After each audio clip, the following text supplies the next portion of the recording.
រុនសួស្តីបងប្អូនទាំងអស់គ្នាចាពីម្សិលមិញហ្នឹងពីអ្នកគ្រួសារហ្នឹងរៀបចំធ្វើនំពងមាន់ដុតបងប្អូនចាដែលនៅស្រុកនេះគេហៅ muffin ឬមួយក៏ cupcakes ចាពួកខ្ញុំធ្វើហ្នឹងបានរូបមន្តពីម្ដាយក្មេកខ្ញុំមកអញ្ចឹងណាបងប្អូនចាកាលខ្ញុំទៅលេងគាត់កាលពីរដូវក្តៅហ្នឹងខ្ញុំបានថតរូបមន្តហ្នឹងមកព្រោះគាត់ធ្វើអីមួយធ្វើម្ហូបក៏ដោយធ្វើជាបង្អែមក៏ដោយគាត់តែងតែកត់រូបមន្តទុកអញ្ចឹងណាបងប្អូនចាហើយខ្ញុំបានទៅទិញគ្រឿងផ្សំហ្នឹងពីស្រុកគាត់មកហ្នឹងជិត1ឆ្នាំហើយបងប្អូនចាដល់ពេលទៅលេងគាត់ទៀតឥឡូវហើយចាខែក្រោយហ្នឹងទឹមតែនឹកឃើញធ្វើនំហ្នឹងចាដោយសារអត់មានពេលផងទឹមតែមានពេល ម្សិលមិញចាហើយធ្វើគ្រឿងផ្សំខ្ញុំអាចបានដាក់ឲ្យបងប្អូនមើលតែងាយស្រួលទេមានពងមាន់មាន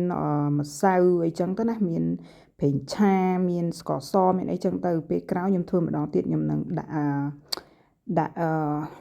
គ្រឿងផ្សំឲ្យបងប្អូនមើលហើយខ្ញុំដុតទៅវារៀងខ្លោចតិចណាពីអ្នកខ្ញុំហ្នឹងដាក់សូកូឡាហ្នឹងវារៀងខ្លោចខ្លាំងហើយអាល្មុនហ្នឹងអត់សូវខ្លោចហ្មងទេហើយរៀងរឹងខាងក្រៅបងប្អូនចាំមើលធ្វើលើក្រួយសួរពុកម្ដាយក្មេកហ្នឹងម្ដងទៀតដុតរៀងខ្លោចពេកទៅវាខាងក្រៅហ្នឹងវារឹងចាហើយខាងក្នុងទន់ចាមានអីលើកទី1បានមួយយ៉ាងដែរបងប្អូនចាមិនដូច